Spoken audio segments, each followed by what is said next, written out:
आगे अष्टभाव की अपनी चर्चा करेंगे। उत्तम शौच धर्म की जो पंक्तियां बोलते हैं, हरि संतो कर्म तपस्या देहसु शौच सदा निरो धर्म बड़ो संसार में।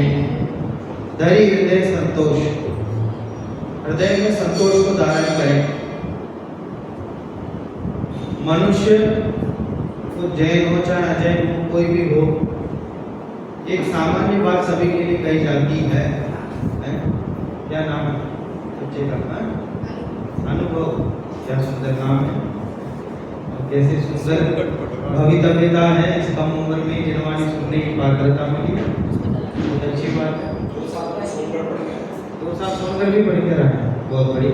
पढ़ रहा भी तो सोनकर। अच्छा, वापिस आ गया। वहाँ जा दिया। अच्छा, बहुत बढ़िया। देखिए, हृदय में संतोष धारण करना बहुत जरूरी है। आशाओं का तो कोई अंत नहीं। जब एक वस्तु आती है, एक वस्तु के आने पर ऐसा लगता है कि अब हमारी इच्छा पूरी हो जाएगी। क्या लगता है? अब हमारी इच्छा पूरी हो जाएगी तो हमारा काम हो जाएगा। लेकिन जैसे ही वस्तु आती है और इच्छाएं बढ़ती, सोचा करता हूँ भोगों से बुझ जाएगी इच्छा, परिणाम निकलता है लेकिन मानो पावक में घी डाला। बोलो, ये घर बनाते हैं तो सोचते हैं सब पूरा काम हो। पुराने जमाने में तो यही होता था कि अगर किसी व्यक्ति ने अपना घर बना लिया तो हो गया, उसका मनुष्य बहुत सफल। हमारे यहाँ ऐसी मान्यता है कि गांव से निकलकर शहर में गए और एक मकान बना लिया अपना, तो ऐसा मानते थे कि भाई मनुष्य बहुत उसका सफल हो गया, बहुत बड़ी उपलब्धि होगी। बोलो सर, तो वही मकान 10-15 साल हो जाए तो उसमें रहना मुश्किल हो जाता है। ऐसा लगता है कि इसमें परिवर्तन चाहिए। 10-15 साल तो फिर भी मैंने ज़्यादा कह दी। जिस दिन लिया 2-4 दिन बीत जाए तो ही ऐसा लगने लगता है। कोई वस्तु लेते हैं, कोई गाड़ी खरीदता है, ऐसा लगता है साहब चलो, तो गाड़ी वाले भी कहते हैं 20 साल तक चला सकते हो आप, पेट्रोल की गाड़ी है। लेकिन 20 साल क्या, 1 हफ्ते के बाद वो गाड़ी छोटी लगने लगती है। कितनी बड़ी गाड़ी लो वो छोटी लगने लग जाती है। क्यों? क्योंकि सड़क में उससे भी बड़ी गाड़ी जब दिखाई देती है तो ध्यान उस पर जाता है, उससे छोटी गाड़ी पे ध्यान नहीं जाता। कार वाले का ध्यान उससे बड़ी गाड़ी जो है उस पर ध्यान जाता है, स्कूटर वाले पे नहीं जाता। स्कूटर वाले पे जाए तो सुखी हो जाए, इनसे ज़्यादा हमारे पास कि नहीं साहब ऐसी गाड़ी, इसमें 5 नहीं बैठ पाते हैं, 6 नहीं बैठ पाते हैं, इसको बढ़ाना है, ऐसा करके वो इच्छा बढ़ती ही जाती है, कम नहीं होती। एक बार इस जीव को संतोष धारण करना आवश्यक है। जितना मिला जो मिला, एक वाक्य चलता है ना, जो प्राप्त है वो पर्याप्त है। ठीक, जो प्राप्त है, जितना प्राप्त है वो पर्याप्त, उससे ज़्यादा आवश्यकता नहीं है। जब आवश्यकताएं कम होंगी तो ये धर्म ध्यान करने को समय मिलेगा ना। आवश्यकताएं कमी नहीं होंगी, कभी पूरी नहीं होगी। क्या चाहिए? और चाहिए, और चाहिए, और चाहिए, और चाहिए। आदमी विदेश तक तो पहुंच जाता है, अब कहाँ जाएगा? ठीक है, अमेरिका जाके सेटल हो जाओ, अब यहाँ सेटल हो जाओ, वहाँ चले गए, यहाँ चले गए, तब भी संतुष्टि नहीं है। क्या करो? विदेश जाओगे तो भारत का माहौल नहीं मिलेगा, भारत में रहोगे तो विदेश वाले इस बात से दुखी हैं कि हमें भारत में रहने को नहीं मिल रहा, और यहाँ वाले इस बात से दुखी हैं कि हमें विदेश रहने को नहीं मिल रहा। दुखी तो दोनों ही, एक दूसरे को देख करके दुखी हो रहे हैं, संतोष नहीं है। अरे जिसे संतोष धारण हो जाए उसे किसी तरह की कोई आवश्यकता नहीं। क्या गांव में रहना पड़ा? कोई बात नहीं, गांव में रहते। टोडरमल जी कितने बड़े विद्वान थे, टोडरमल जी कितने बड़े विद्वान थे, उन्हें भी अपनी आजीविका के लिए सिंगाना जाना पड़ा। दिल्ली के पास एक जगह है सिंगाना, पता नहीं उसमें लिखा हुआ है पुस्तकों में, आजकल क्या नाम हो गया है? ऐसा फाइनल नहीं है कुछ, वो कहीं है कहीं नहीं। हाँ। कहीं तो ऐसा है कि काफी पैसे वाले थे। नहीं, उसका तो इतना उल्लेख तो आता है, कोई कहता है सीकर के पास है, कोई कहता है दिल्ली के पास, पता नहीं कहाँ है, जो भी है। पर वहाँ गए थे, उन्हें राजमल जी ने लिखा है, राजमल जी ने लिखा है। तो ब्रह्मचारी राजमल जी थे, जो ब्रह्मचारी राजमल जी, तो उनको करणान योग का बहुत अध्ययन का शौक था, बहुत करणान योग पढ़ते पढ़ते कई चीजें उनको क्लियर नहीं हुई, तो उन्होंने सब विद्वानों से पूछा तो सही जवाब नहीं मिला। तो उनको किसी ने बताया कोटकमल जी हैं जयपुर में, आप उनके पास जाना, वो बहुत अच्छे करणान योग के विशेषज्ञ हैं, वो आपको सब पढ़ा देंगे। ऐसा कहा, जयपुर पहुंचे, जयपुर में मिले नहीं, ये लिखा है वहाँ मिलिया नहीं, ऐसा लिखा है कि वहाँ जयपुर में मिले नहीं। बोले साहब कहाँ गए? कि पास में एक जगह है, वहाँ पे वो आजीविका के लिए गए। और समाज वालों को भैया तुम कैसे समाज वाले हो? समाज वालों ने प्रश्न चिन्ह उठाया कि इतना बड़ा विद्वान तुम्हारे पास है, तुम उसकी व्यवस्था नहीं कर सकते, यहाँ नहीं रह सकते। उसको आजीविका ने भेज दिया कि चलो तुमसे तो बाद में निपटता हूँ, पहले उनके पास जाता हूँ। उनके पास गए तो बोले वो टोडरमल जी नौकरी पे जाते हैं। तो टोडरमल जी से उन्होंने कहा कि भाई वो मुनि होते ना जो वैसे काम करते हैं, तो उन्होंने कहा कि भैया मैं तो दिन में काम में जाता हूँ, उसके अलावा जो समय है तो वो आप मेरे पास बैठ के पढ़ लेना, समझ लेना। तो 1 घंटे उनके साथ बैठे, वो पढ़े तो समझ में इतना अलौकिक प्रतिभा के धनी थे टोडरमल जी। बोले तो बहुत बढ़िया प्रतिभा। बोले आप नौकरी पे जाते हैं, आप जाओ अपना, मैं भी साथ में आऊँगा, अपने काम करते करते मुझे बताते जाओ। सदा उनका बहुत समागम किया। वो राजमल जी को समझाने के चक्कर में ही वो सब टीकाएं लिख दी उन्होंने, गोमट सार आदि की, लब्धि सार आदि की, सपना सार आदि की टीका उन्होंने लिखी। फिर बाद में जयपुर आए तो फिर वो सब बात हुई, तो वो टोडरमल जी को भी वो आजीविका के लिए जाना पड़ा।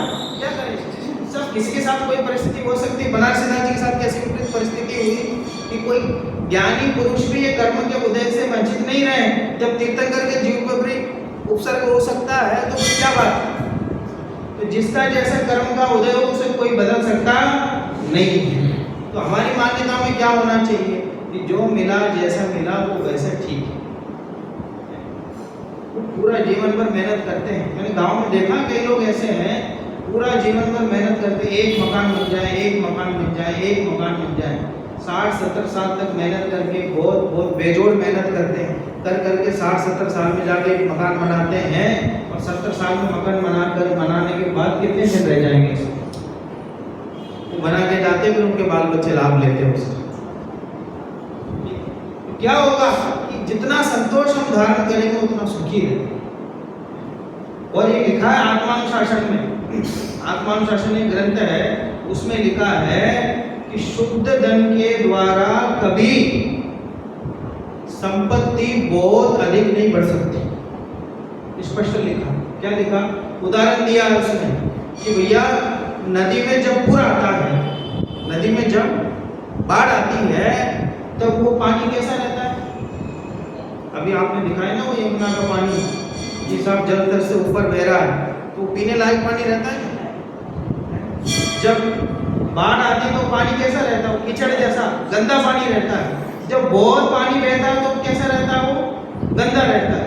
और जिस नदी में कम पानी बहता है, घुटने से भी कम है, इतना पानी बहता, वो पानी कैसा रहता है? वो साफ रहता है।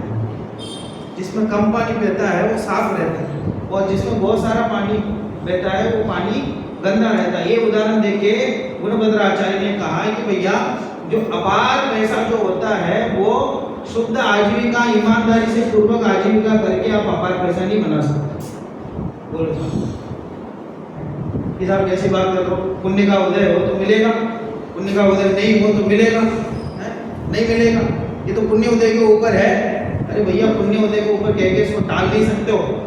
पंचम काल में पुण्यहीन व्यक्ति ही पैदा होते हैं। ये पंचम काल के जीवों की विशेषता है। रत्नगंध श्रावकाचार्य में लिखा है, क्या लिखा सदाशिवदास जी ने? कि पंचम काल में पुण्यहीन जीव भी पैदा होते हैं। ठीक है।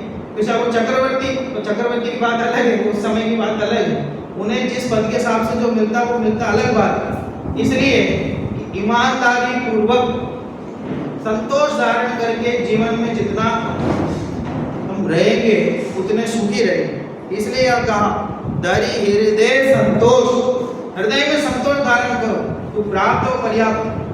सदा सुखदास जी की बात कर रहा था ना अभी मैं, उनके जीवन की एक घटना है।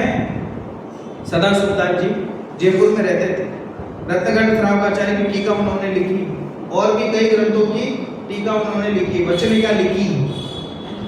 एक बार जयपुर दक्षिण भारत से दो विद्वान आए, दक्षिण भारत से दो विद्वान आए और अपने साथ में दो श्लोक लेके आए संस्कृत के। बोले साहब इसके अर्थ समझ में नहीं आते। और पता चला जयपुर के दरबार में अच्छे अच्छे विद्वान रहते हैं, उनसे अर्थ समझना है। तो दक्षिण भारत से जब आ रहे थे, बीच में जो जो भी राज्य मिला उन सब राज्य के दरबार में वो श्लोक दिखा के आ रहे थे और कोई अर्थ नहीं कर पा रहा था उसका। तो उनके वो दो विद्वानों के आने से पहले ही राजा तक खबर पहुंच गई। राजा ने कहा भाई यहाँ भी आए और विद्वानों ने अर्थ नहीं बताया तो फिर बेइज्जती हो जाएगी दरबार की। तो उन्होंने पहले से कहा कि भैया तैयारी करो, कौन है ऐसे विशेषज्ञ, कोई आकर के बैठे अर्थ कर दे बराबर। तो उनके दरबार में उपस्थित विद्वानों ने उस श्लोक के बारे में सुना हुआ था कि महाराज हमारे बस की बात तो नहीं, हम तो नहीं कर पाएंगे, तो कौन करेगा।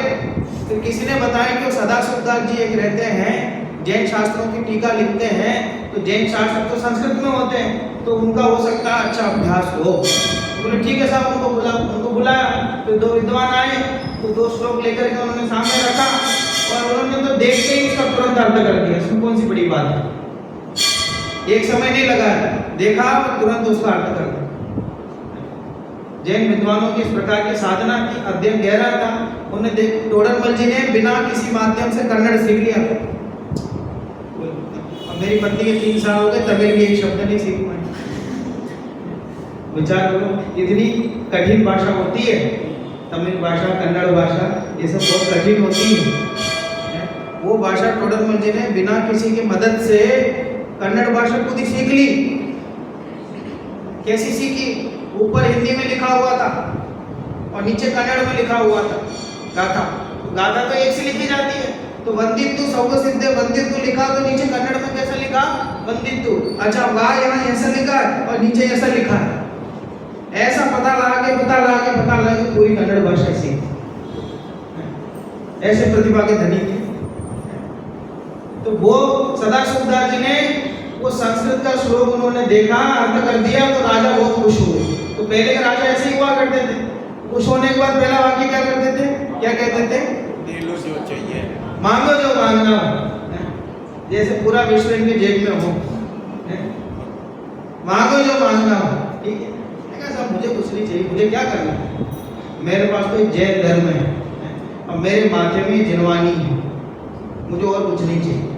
क्या कहा, मेरे माथे में जिनवानी है, मुझे और कुछ नहीं चाहिए। क्या चाहिए, स्वाध्याय अध्ययन मनन चल रहा है, इससे बढ़िया जीवन क्या हो सकता है, कुछ नहीं चाहिए।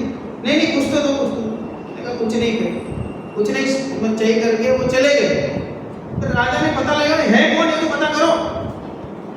उन्होंने कहा राजा ये तो अपने यहाँ काम करते हैं, वित्त मंत्रालय में काम करते हैं, वित्त मंत्रालय में काम करते हैं, मुझे आज तक पता ही नहीं चला कि साहब ऐसे ही है, वो प्रसिद्धि प्रिय नहीं है, शांति से आते हैं, अपना काम करते हैं और चले जाते हैं। तो इनकी फाइल निकलवाओ, इनकी फाइल मेरे टेबल पे पहुंचाओ। इनकी फाइल निकलवाई और देखा उन्होंने कि 8 रुपये महीने पे उन्होंने काम शुरू किया। कितने रुपए, 8 रुपये महीने पे उन्होंने काम शुरू किया। 25 साल हो गए काम करते करते, और अभी तक उनकी सैलरी कितनी जा रही है, 8 रुपया जा रही है। राजा ने देखा, बोले भैया सबकी मीटिंग लगाई अफसरों की, ऐसा कैसे होगी, कोई ईमानदार व्यक्ति, इतना विद्वान व्यक्ति और इतना बढ़िया व्यक्ति, 8 रुपए से तुम अभी तक 25 साल तक 8 ही रुपए दे रहे हो, ये क्या मामला है, क्या ये टाइम पे नहीं आते क्या ऑफिस। बोले नहीं साहब ये तो बल्कि पहले से आ जाते हैं। तो भैया आने के बाद गुटली मार देंगे क्या, चले जाते हैं क्या। बोले नहीं साहब पूरा बैठते हैं। अच्छा इनके काम में कोई कमी है क्या, कि कि पढ़ाकू आदमी है, ऑफिस में आकर के अपनी पुस्तक लेके बैठे रहते हो, पढ़ते हो? नहीं साहब, जब तक यहाँ जॉब करते हैं तब तक शास्त्र भी नहीं पढ़ते, घर जाके पढ़ते हैं, यहाँ रह करके यहाँ का काम करते हैं, ईमानदार है। तो बोले किस बात की कमी रह गई? ये 8 का 8 ही क्यों है? ठीक है, सब किसी के पास कोई जवाब नहीं है। अब लोग सोचते हैं पंडित आदमी, इसको जरूरत क्या है, ठीक है दे रहे, जितना दे रहे ठीक है, बहुत है बहुत है, ऐसे सोचते होंगे हैं, तो इसलिए किसने नहीं लगा। फिर बोले पूरी फाइल में देखो, इन्होंने कभी एप्लीकेशन लगाई क्या कि वेतन वृद्धि की जाए? हमारे ऑफिस में भी एक एप्लीकेशन लिखते हैं सब लोग सामूहिक कि वर्तमान में बढ़ती हुई महंगाई को देखते हुए, बात समझ में, हर ऑफिस में लिखते हैं ना सब लोग। तो बोले ऐसे कोई एप्लीकेशन लिखा है क्या उन्होंने, देखो वेतन वृद्धि की? देखा कि सब कुछ नहीं है, खाली है, कुछ लिखा ही नहीं। बड़े आश्चर्य हो गए, 25 साल से 8 रुपए ले रहे हैं और एक बार भी वेतन वृद्धि के लिए नहीं कहा। अच्छा, इनके बड़े अफसर कौन है उसको बुलाओ, इनके सीनियर कौन बुलाओ कि इनने कभी शिकायत की है आपसे?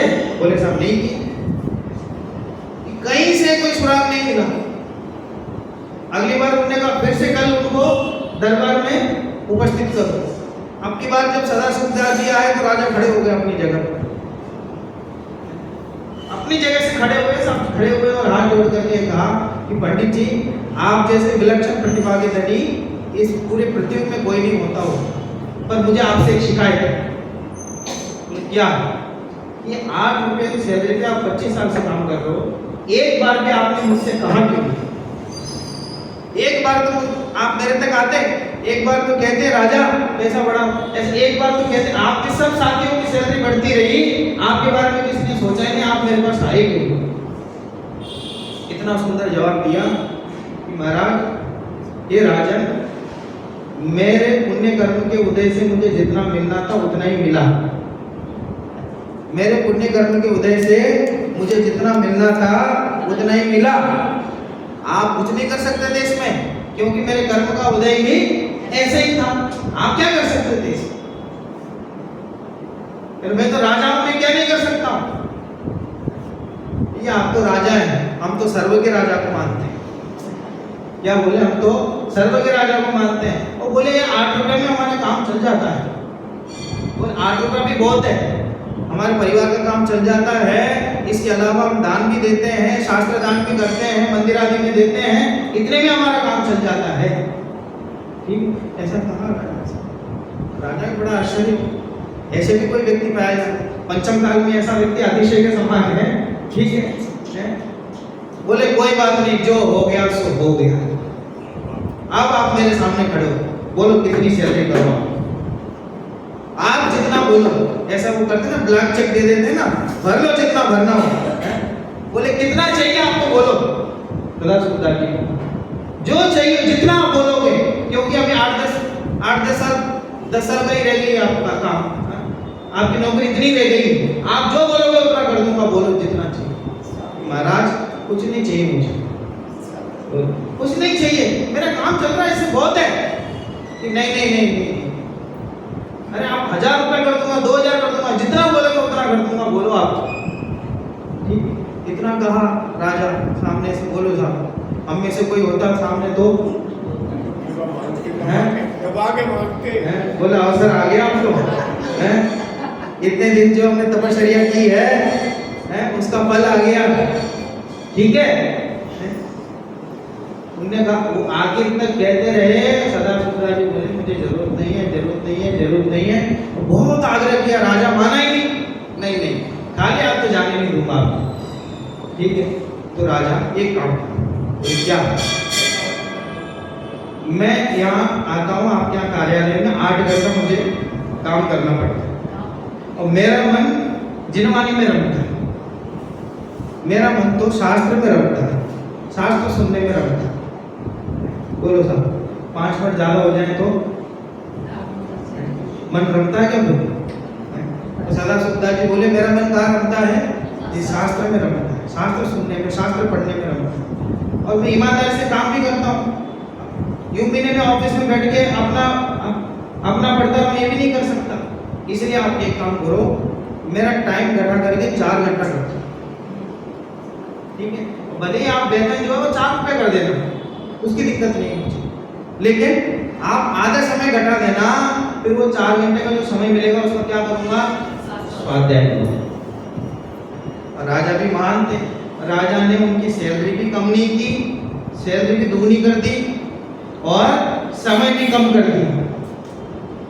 अब वो भी पंडित जी थे, उन्होंने वो बड़ी हुई सैलरी तो नहीं ली, लेकिन जो कम समय दिया उसका उपयोग करते हुए उन्होंने स्वाध्याय किया, मनन किया। लोग तो ऐसा भी कहते हैं, लिखा हुआ तो नहीं मिलता, लोग ऐसा कहते हैं माँ उन्होंने, राजा ने उनसे प्रभावित होकर के एक बहुत बड़ा मंदिर बनवाया आमेर में। अभी गए थे हम लोग देखने, तो किसी ने बताया जो राजा उनसे प्रभावित होकर के एक बहुत बड़ा मंदिर बनाया। बोलो, हम ये सोचते मंदिर बनाने के लिए करोड़ों रुपए चाहिए, मंदिर बनाने के लिए करोड़ों रुपए चाहिए, करोड़ रुपए नहीं होते कैसे मंदिर बनाएंगे? तो इसलिए हम क्या करते हैं, पैसा जोड़ने में लगते हैं। और सदा सोचता के ने बिना किसी पैसों के अपने जिन भक्ति धर्म के प्रति उनकी भावना जो थी उससे प्रभावित हुआ कोई व्यक्ति को मंदिर बनाए। मंदिर बनाने के लिए पैसा चाहिए, श्रद्धा चाहिए, श्रद्धा हो अपने आप बन जाओ। तो इस तरह ये जैन परंपरा क्या रही है, विचार तो करें हैं? कि धरी हृदय संतोष, कि हृदय में संतोष धारण करो, करहु तपस्या देह सो। इस देह का उपयोग किसमें लो, तपस्या करने, सुविधा भोगी मत बनाओ इसे, ठीक है? इस देह है, जितनी सुविधाएं हम उसको देंगे उतनी सुविधाएं वो लेता जाएगा। खाई है तो खाई है, ठीक है, जितना आप दोगे जितना दोगे उतना लेता है, और जितना ऐसे तपस्या करोगे उतनी तपस्या भी करेगा।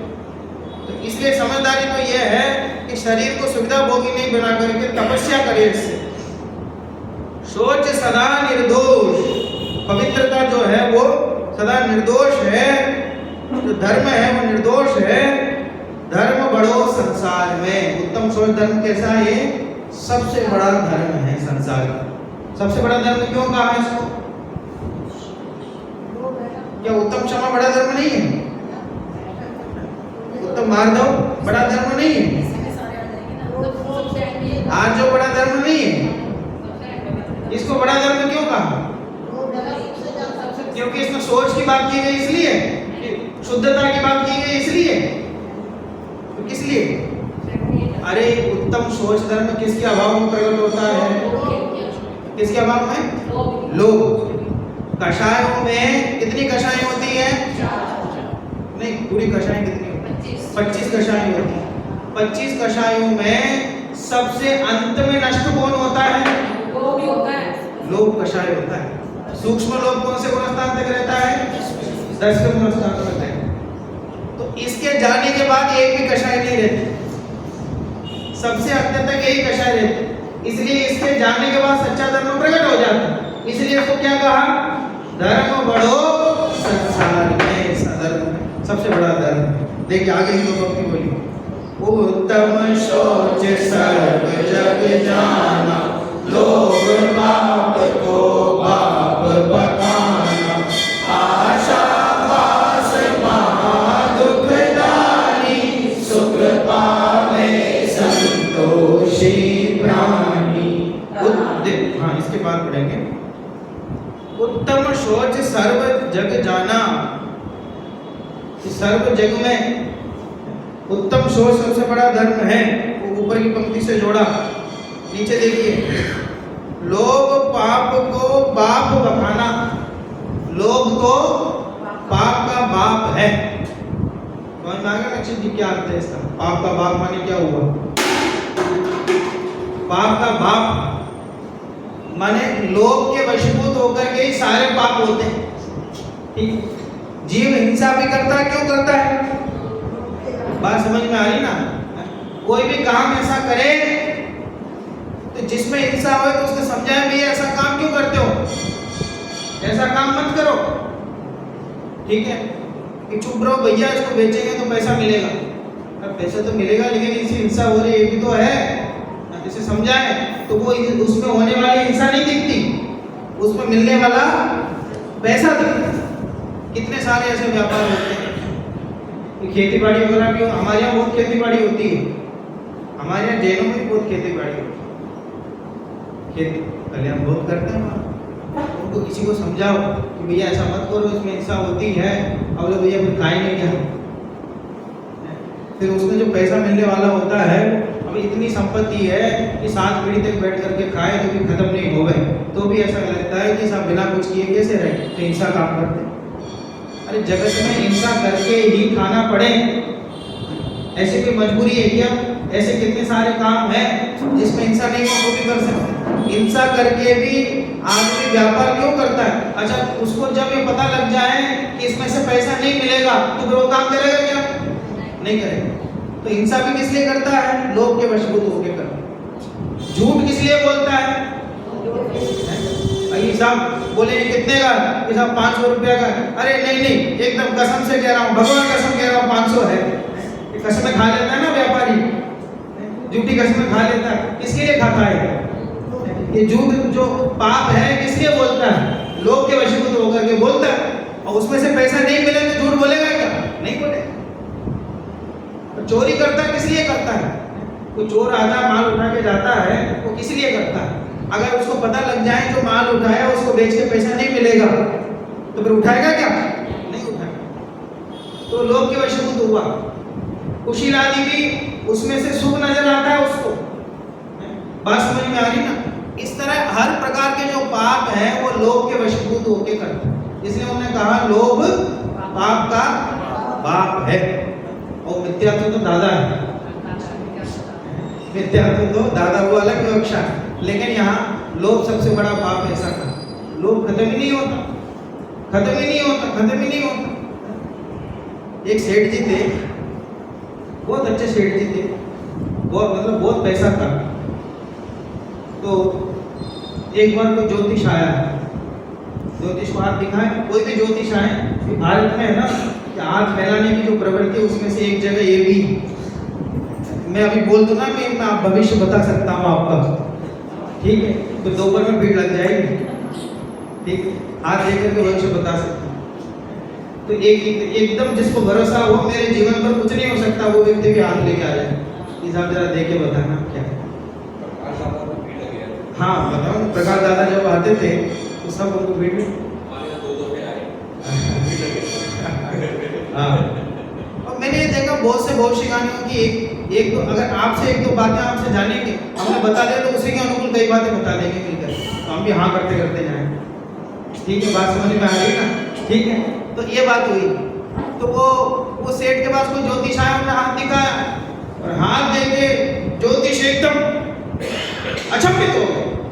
अरे सेठ जी, ऐसा हाथ तो मैंने आज तक नहीं देखा। दिखाई नहीं मैंने आज तक, तुम कैसे देखोगे? आज ही दिखाया क्यों?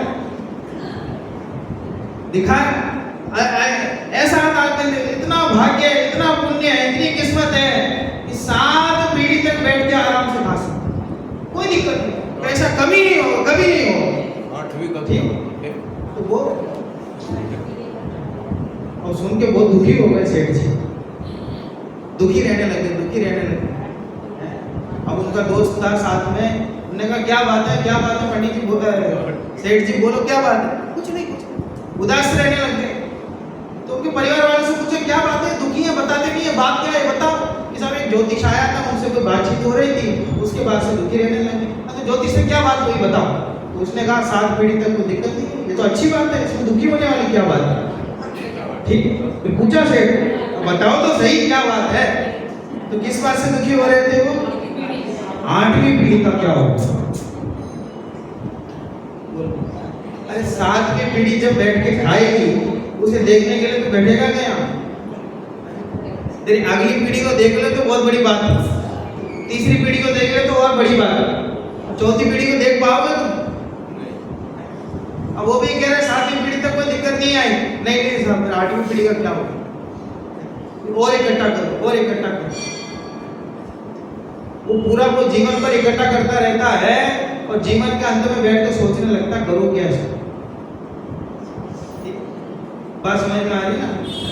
अरे भैया जीवन के पहले ही सोच लेता, जीवन के पहले ही सोच लेता क्या करना है, तो फिर इतना इकट्ठा होता ही नहीं। बस समझ में आ रही ना? देखो, आशा पास महा दुखदानी, सुख पावे संतोषी प्राणी। ये जो आशा पास है, आशा रूपी पास है, रस्सी है, ये खींच लेती है, अपने आप को जकड़ लेती है हम सबको। महा दुखदानी है, महा दुख देने वाली है। ये आशा अकेले पैसों की बात नहीं है कि पुरुष वर्ग ऐसा देख रहा है मेरी तरफ कि देखो कब से निछाई कर रहे हैं, निछाई कर रहे हैं। अरे मैं भी तो हूँ, आप चिंता कर रहे हैं। ये आशा अकेले पैसा कमाने की बात नहीं है, हर तरह की है इसमें, महिला भी कम नहीं है। बात समझ में आ रही है कि साहब एक बार पोता देख लो, फिर निश्चित पोता हुआ कि साहब पोते को स्कूल जाता हुआ देख लो, फिर निश्चित, फिर साहब पोते की शादी करा के देख लो, फिर निश्चित, तो पोते के बच्चे हो जाए फिर बात खत्म, ठीक है। फिर साहब पोते के बच्चे की शादी हो जाए बस फिर खत्म, ठीक है। फिर उसके बच्चे हो जाए तो आंख बंद करने की शादी से, नहीं साहब आंख बंद करो जब भी होगा, नहीं तो होगा ही नहीं है। तो अंतिम जाते जाते तक वो इच्छा समाप्त होती ही नहीं है। ऐसा लगता है कि सारी पीढ़ी हमारे सामने हो जाए, फिर उसके बाद हम आराम से जाएंगे। अरे हमारी इच्छा के अनुसार कार्य होगा क्या? और हमारी पीढ़ी के बारे में सोचते रहेंगे कि साहब एक तो आप देखो, है ना, एक तो होती शरीर की पीढ़ी। आपकी पीढ़ी जो संभव से हुई है वो कौन सी पीढ़ी है? ये तो शरीर की पीढ़ी हुई। दो प्रकार की पीढ़ी होती है, एक शरीर की पीढ़ी, एक आत्मा की पीढ़ी, ठीक है। तो एक शरीर की पीढ़ी तो हो गई, शरीर की पीढ़ी की चिंता होती है। एक आत्मा की पीढ़ी भी तो होती है। आत्मा की पीढ़ी किसकी होती है? हमारी। हम इस गति में हैं, इसके बाद कहाँ जाएंगे? हम इस गति में हैं, इस गति में हमारी अगली पीढ़ी कैसे की सुखी रहे, इसकी पूरी व्यवस्था हम करके जाते हैं, ठीक है। और बल्कि 4-5 पीढ़ी आराम से रह सके ऐसी तैयारी करके जाते हैं। और हमें जो अगली गति में जाना उसकी क्या तैयारी है? हमें अगले गांव में जहाँ जाना है उसकी क्या तैयारी है? और कभी सोचा भी है अगले गांव में कहाँ जाएंगे? कभी विचार भी किया है कहाँ जाएंगे? और जाएंगे तो होगा क्या? उसके लिए क्या लेके जाएंगे? ये जो पैसा संपत्ति आदि है ये तो लेके नहीं जाएंगे, काम तो कुछ आएगा नहीं। ये जो धर्म के संस्कार है, ये धर्म के संस्कार काम आएंगे। और धर्म के संस्कार के नाम पर क्या हमारे पास सिवाय नमोकार मंत्र के? नमोकार मंत्र के सिवाय और है क्या? अरे सच्चा वेद विज्ञान नहीं होगा, समय दर्शन नहीं होगा, मोक्ष मार्ग की बातें नहीं होंगी, तो अगली पीढ़ी का क्या होगा? उसके लिए क्या इकट्ठा किए? बस कई लोग बहुत सलाह देते हैं मुझे, वहाँ पंडित जी वैसे तो बहुत बढ़िया हो, तमिलनाडु से आ गए हो, जयपुर में अच्छा काम कर रहे हो, सबका मन जीत लिया आपने, बहुत अच्छा बहुत अच्छा, एक काम और कर दो। वहाँ हमारे ऑफिस में काम करते हैं ना वो लोग कहते हैं एक काम और कर दो। मुझे लगा कोई शास्त्र पढ़ने की बात कह रहे होंगे, कोई लिखने की बात कर रहे होंगे, तो बोलते हैं जयपुर से दूर 25-30 किलोमीटर दूर एक जगह जमीन लेके रहा था। बोले क्यों? आप समझते नहीं हो। तो पढ़ने लिखने वालों की यही समस्या है, ये बातें नहीं समझता। व्यापारियों से समझो एक बात, आज लेके डालोगे तो 30-40 साल बाद काम। अरे वाह, मैंने कहा साहब हमारे माँ बाप ने तो ऐसी कोई जमीन नहीं दी, और हमने तो ये संस्कार जो भी प्राप्त किए जिनवानी से प्राप्त किए। अगर हमारे पूर्व के विद्वानों ने ऐसा सोचा होता, जमीन लेने में अपना दिमाग लगाया होता, शास्त्र नहीं लिखा होता, अपना दिमाग व्यापार में लगा दिया होता, मकान लेने में जमीन लेने में लगा दिया होता, टोडरमल जी ने, दौलत राम जी ने, कुंद आचार्य ने, आज ये ग्रंथ हमारे पास होते। ये जिनवानी हम तक पहुंची है तो हमारी जिम्मेदारी क्या बनती है? ये जिनवानी आने वाली पीढ़ी तक आराम से पहुंचती रहे, ये शास्त्र स्वाध्याय की पद्धति अपने आगामी पीढ़ी तक पहुंचती रहे आराम से, ऐसी व्यवस्था करना प्राथमिक जिम्मेदारी है। कि वो जमीन मकान लेकर के अपने घर वालों को सुखी करना है प्राथमिक जिम्मेदारी क्या है? विचार करने की बात, क्योंकि मोह जो है ये कभी कम होने वाला नहीं, कहीं जाके रुकने वाला नहीं, कोई अंत नहीं है इसका। अभी वो पुण्य पाप के उदय की बात कर रहे थे ना, इसका कोई अंत नहीं है। जैसे आता जाता है वैसे इच्छा भी बढ़ती जाती है। आत्मानुशासन में तो ऐसा लिखा है गुणभद्राचार्य ने, आशा प्रति प्राणी यस्मिन् विश्वमनुपमं कस्य कियदायाति वृताहो विषयेशिता। कह रहे आशा रूपी जो गड्ढा है इस जीव का वो कितना बड़ा है कि 3 लोग भी अणु के समान दिखाई दे। किसके समान? अणु के समान दिखाई दे। कितने तो आशा रूपी उसकी गड्ढा है। कितने जीवों की? एक जीव की बात है। और सब जीवों की कितनी कितनी इच्छा है तो 3 लोग तो एक ही है। एक ही जीव को 3 लोग से भी अनंत गुना ज्यादा चाहिए। और जब बंटवारा करने बैठेंगे तो किसके हिस्से में क्या आएगा? अब वो कहते हैं ना ऊंट के मुंह में जीरा, वो भी जीरा भी ज्यादा हो गया, वो अणु से बड़ा हो गया। विचार करने की बात है। संतोष, जितना जल्दी हम संतोष धारण करके जीवन बिताएंगे उतना सुखी रहेंगे। देखो आगे बढ़िए। प्राणी सदा शुचिशील जप तप ज्ञान ध्यान प्रभाव दे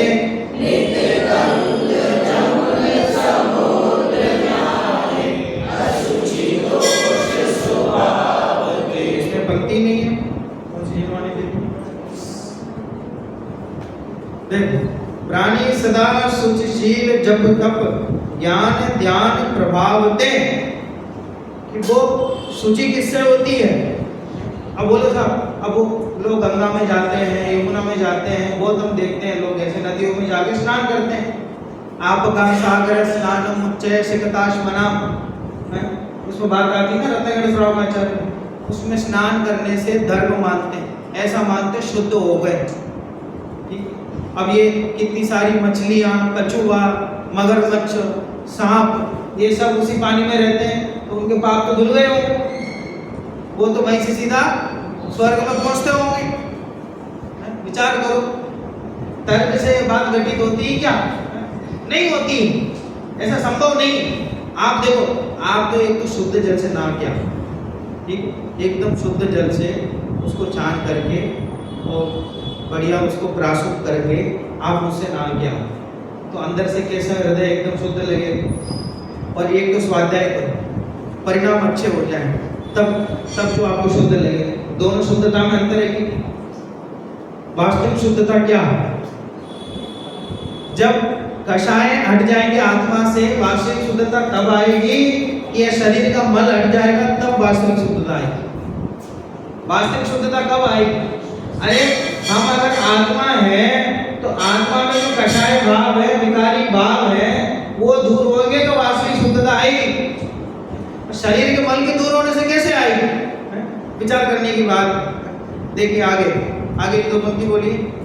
ऊपर अमल मल भयो भीतर कौन विधिगत शुचि करे बहुदेह मैली सुन तेरी सोच गुण साधु लहे। बोलो नींद तो नहीं आ रही? समझ में आ रही है ना चर्चा? किसकी चर्चा चल रही है? किसकी चर्चा चल रही है? मेरी चर्चा चल रही है। देखो ऊपर अमल मल भरियो भीतर। महिलाएं बहुत ध्यान रखती हैं चौके में कि कहीं अशुद्ध नहीं हो जाए, बहुत ध्यान रखते हैं कि ऐसा कोई घड़ा हो, बाहर से बहुत शुद्ध हो, अंदर से मल भरा हो। किचन में ले जाएंगे, अंदर मल भरा हो, इंसान का मल भरा हो उसमें, ऊपर से साफ हो, तो उसको शुद्ध कहेंगे कि अशुद्ध कहेंगे? हम नहा धो करके अच्छे कपड़े पहन लेते हैं और क्या समझते हैं अपने आप को? बहुत शुद्ध है। ऊपर से तो शुद्ध हो गए, अंदर जो कषाय भाव है, ईर्ष्या भाव है, सब अंदर है। और अंदर, अरे ये तो शरीर की बात करो ना आप। तो नवद्वार बहे किनकारी, नवद्वार इसके बने हुए हैं। एक ऐसा द्वार बताओ जिसमें से गंदगी नहीं बहती। शरीर में 9 द्वार है, तो ऊपर से शुद्ध कर लिया और हम समझते शुद्ध हो गया। जो अंदर से ही अशुद्ध है उसको कौन शुद्ध कर सकता? दादा तो ऐसा उदाहरण देते थे कि एकदम शुद्ध भोजन बनाया 16 का, 8 पेरा घी लिया, मर्यादा का आटा लिया, खांड लिया मर्यादा का, और उससे हलवा बनाया। हलवा बना करके थोड़ा सा अपनी जीभ में लगाया और जीभ में ला करके सामने किसी को दे दो, और वो शुद्ध कहलाएगा क्या अशुद्ध कहलाएगा? क्यों अशुद्ध हुआ? किसके स्पर्श से अशुद्ध हुआ? जिसके स्पर्श से अशुद्ध मानते हैं शुद्ध चीज को भी, वो कभी शुद्ध हो सकता है? अरे वो तो थोड़ा सा आपने टच करके किसी को दिया और 6-8 घंटे अगर पेट में रह गया तो उसकी क्या हालत होती है? इस शरीर के संयोग में जो वस्तु आती है उसकी क्या हालत होती है? आप विचार तो करो। ये शरीर कभी शुद्ध हो सकता है कि पूरा जीवन इस शरीर को शुद्ध करने में लगा दिया और शुद्ध मानने में लगा दिया, लेकिन ये कभी शुद्ध हो सकता नहीं है। श्रावकाचार्य में लिखा स्वभावतः सुशोकाये रत्नत्रय पवित्रते निर्जगुप्सा गुणवृत्ति मता निर्विचिकित्सका। ये शरीर का स्वभाव कैसा है? अशुचि, अपवित्र। जिसका स्वभाव ही अपवित्र हो उसको कौन पवित्र कर सकता है? कोई नहीं कर सकता। तो हम तो अलग अलग प्रयास करके ऐसा मान लेते हैं हम शुद्ध हो गए हैं। वास्तव में देखा जाए तो ये शरीर तो स्वभाव से अशुद्ध ही है, इसको कोई शुद्ध कर सकता नहीं है। लेकिन एक बात है, इस शरीर के संयोग में जो भी वस्तु आती है वो सब अशुद्ध हो जाती है, लेकिन एक वस्तु ऐसी है जो अनादिकाल से शरीर के संयोग में है लेकिन कभी अशुद्ध नहीं है। वो कौन है? वो आत्मा है। इसके शरीर के संयोग में लेकिन कभी वो अशुद्ध होगी। उसका स्वभाव कैसा है? इसका स्वभाव अशुद्ध है, उसका स्वभाव कैसा है? शुद्ध है। तो ध्यान किस पे देना है? कह रहे हैं बहुदेह मेली सुगुण थैली। अंदर जो सुगुण थैली है, रत्नाकर है, गुणों का गोदाम है, ऐसा जो मेरा भगवान आत्मा है, तो कह रहे हैं उस पर ध्यान दो तो अपने आप शुद्धता हो। ठीक? शुद्धता के लक्ष्यता से शुद्धता प्रकट होती है, अपने आत्मा के लक्ष्य से वो शुद्धता प्रकट होती है। ऐसी बात आई। एक बार पूरी पंक्तियां बोली। धरि हृदय संतोष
हर वस्तु को शुद्ध करने की अपनी एक विधि है।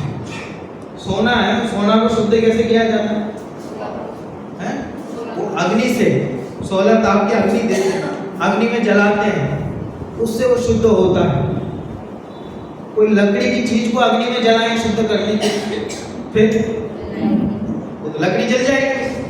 तो लकड़ी के लिए हवा शुद्धि होती है, वायु शुद्धि के हवा शुद्धि होती है। हर चीज की शुद्ध करने की अपनी अपनी विधि है। ऐसे आत्मा को शुद्ध करने की विधि तपादि करना है, तप ध्यान करना है, स्वाध्याय करना है, अध्ययन मनन करना है। तो वो विधि छोड़ करके दूसरी विधि से करेंगे तो क्या होगा? उल्टा अशुद्ध ही होगा। ये बात समझनी चाहिए।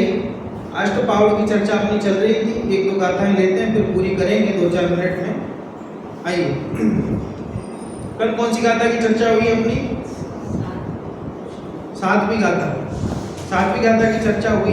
उसमें क्या कहा था आचार्य देव ने? आचार्य देव लिखते हैं, पंडित लोग कहते हैं, हम लोग सुनते हमें क्या करना है, क्या कहते हैं? बोलो साहब, क्या कहा था कल कि द्रव्य लिंग का निषेध हम क्यों कर रहे हैं, द्रव्य लिंग का निषेध हम क्यों कर रहे हैं? उसका जवाब उन्होंने दिया कि द्रव्य लिंग का निषेध करने के पीछे कारण यह है कि द्रव्य लिंग धारण तो तुमने अनंत बार कर लिया, काम हुआ नहीं, जिसमें काम नहीं हुए ऐसे लिंग के लिए हम क्या समर्थन करें? और एक बार भावलिंग धारण कर लिया तो काम हो जाएगा, तो फिर सबसे अच्छा कौन हुआ? भावलिंग हुआ। और भावलिंग ग्रहण करो तो द्रव्यलिंग अपने आप हो। अच्छा, जो भावलिंगी है वो द्रव्यलिंगी है कि नहीं है? जो भावलिंगी है वो द्रव्यलिंगी है कि नहीं है? तो जो भावलिंगी होगा वो अपने आप द्रव्यलिंगी होगा, लेकिन जो द्रव्यलिंगी है वो भावलिंगी है क्या? ये जरूरी नहीं। द्रव्यलिंगी हो तो भावलिंगी हो भी सकता है, इसलिए ध्यान किस पे देना है? भावलिंग पे देना है, द्रव्यलिंग अपने आप होगा। ठीक है, बात समझ में आ रही ना? तो कदाचित बाह्य क्रिया दिखाई नहीं दे तो भी अंतरंग में भावना है तो क्रिया आज नहीं तो कल हो जाएगी। बात समझ में आ रही ना? और उसने उन्होंने इसके बाद उन्होंने 2-4 गाथाओं में 4 गति के दुख गिनाए कि भैया द्रव्यलिंग धारण करके भी तुमने चतुर्गति के दुख धारण किए हैं। अब उसके बाद वो चर्चा आई है, उसकी अपन को चर्चा करनी है। आप आ जाओ 18 नंबर की गाथा, 140 नंबर। आगे फिर कहते हैं कि इस प्रकार के गर्भावास से निकलकर जन्म लेकर अनेक माताओं का दूध पिया। इसे कल्पना नहीं है इस जीव ने, इसे यह समझता है कि अभी जो पर्याय मिली है यही मेरी पर्याय है, बस अभी मेरा जन्म हुआ। आपका जन्म कब हुआ? कहते साहब अपने अपने जन्मदिन मना लो। अरे अनादिकाल का है, अनादिकाल का, 50-60 वाला नहीं है, 10-20 वाला नहीं है, 30-40 वाला नहीं है, फिर अनादिकाल का है। और अनादिकाल से जन्म मरण के नाम पर जो जो काम तुमने यहाँ किए हैं, एक बार विचार करो तो आंखों से अश्रुधारा बह पड़े। एक बार विचार करें तो आंखों से अश्रुधारा बह पड़े। देखो तो सही है 18वीं गाथा में क्या कह रहे हैं? पीवो सितण क्षीरम अनंत जन्मंतरायं जननीनम अन्नानन्नान महाजस सायर सलिला दुहैयरम। क्या कह रहे हैं? महाजस क्या उपाधि दे रहा है हमारे लिए? महाजस, ये महान यश को प्राप्त करने वाले। कभी मजाक मजाक में कहते हैं ना किसी को, ये बड़े आदमी, किसी को ध्यान अपनी तरफ खींचना हो ऐसा कहते, बोले बड़े आदमी नहीं हो, बड़े आदमी राजा साहब सुनो तो सही, ऐसा कहते हैं ना। ऐसे ही हमको कह रहे हैं, मिथ्या दृष्टि नहीं कह रहे, प्रेम है, कह रहे महाजश, महान यश को धारण करने वाले। अनंत जन्मंतरायम, मिल गया शब्द आपको? अनंत जन्मंतरायम कहाँ? पहली लाइन में है ना? अनंत जन्मों में जननीनम, जननी कौन होती है? माता। माताओं के, जननीनम लगाए ना, बहुवचन है, माताओं के। आगे देखो, तनक्षीरम, माताओं के स्तन का जो दूध है वो पीओसी, तुमने इतना पिया है कि अगर उनको इकट्ठा करें तो सायर सलिलादु अहियरम, कि इतना सागर में जितना जल होता है ना, सागर माने समुद्र, समुद्र में जितना जल होता है ना वो जल भी कम पड़ जाए, इतने माताओं का दूध हमने पिया। जब कुंद आचार्य दीक्षा लेने जा रहे थे, माता ने समझाया, रोना धोना किया। अब माताएं होती हैं, मेरी माता तो अभी भी मैं जाता हूँ तो अभी भी वो रोती है। अब माता तुम्हें इतने साल आदत हो गई है, 6वीं कक्षा से बाहर हूँ, ठीक है, तो वो समझो 2005 से लेकर के 4 से लेकर के अभी तक बाहर, इतने साल में भी जब भी घर से निकलता हूँ तो अश्रुधारा बहती है। वो हमारे यहाँ आती है, वो जाती है तो भी रोती है, मैं चाहता हूँ वहां से तो भी रोती, वो जाती है तो भी रोती। कुंदकुंदाचार्य ने इतना सुंदर जवाब दिया कि हे माता, मुझे दीक्षा नहीं लेने की बात कह करके तुम क्या चाहती हो? अनंत माताओं को बुलाया, अनंत माताओं, एक तो माता नहीं है, अनंत माताओं को रुलाया। तुम्हें चाहती हूँ कि अभी भी और माताओं को रुलाए?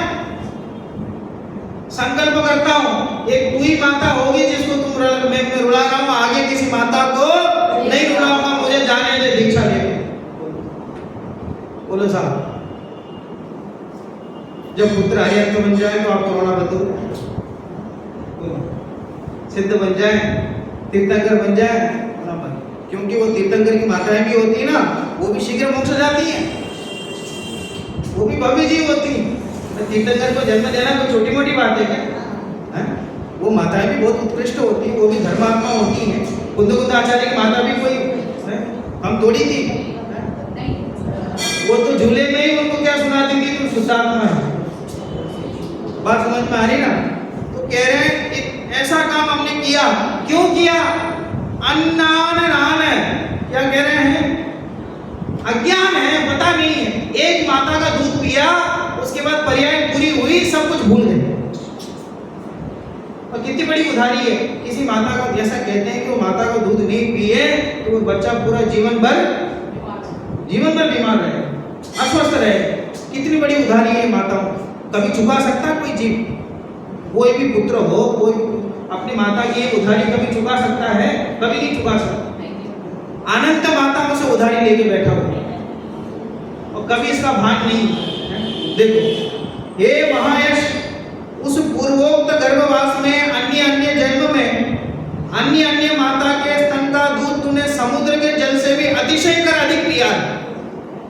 जन्म में अन्य माता के स्तन का दूध इतना पिया है कि उसको एकत्र करे तो समुद्र के जल से भी अतिशय कर अधिक हो जावे। वहां अतिशय का अर्थ अनंत गुना जानना।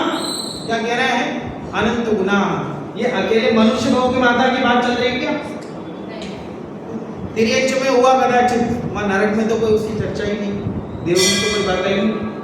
तिर्यंच में भी समझो जो ऐसे प्राणी होंगे जिनके वो अपने माता के दूध पीते होंगे, वो अनंत गुना, समुद्र से भी बढ़ करके अनंत गुना।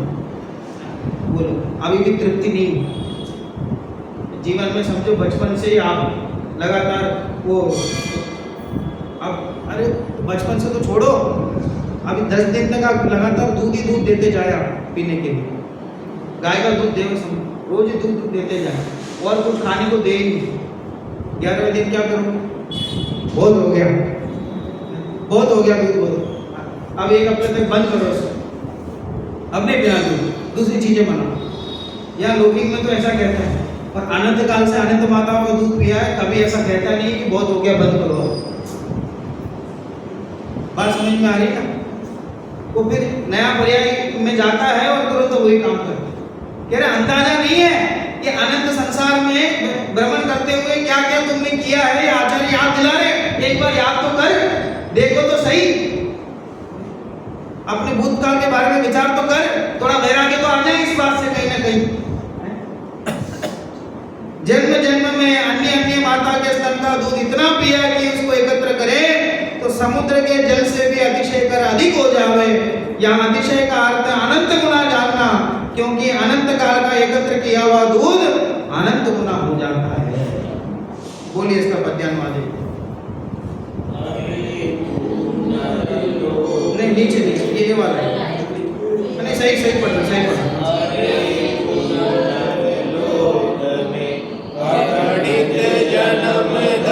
धर जिया, वो नदी जल से भी अधिक जो दूध जननी का पिया। ऐसे ही कुछ चर्चा और आई है कि 19, 20 और 21, 22 तक नहीं 24 तक की यह चर्चा लगभग ऐसे ही, उनकी चर्चा हम कल करेंगे।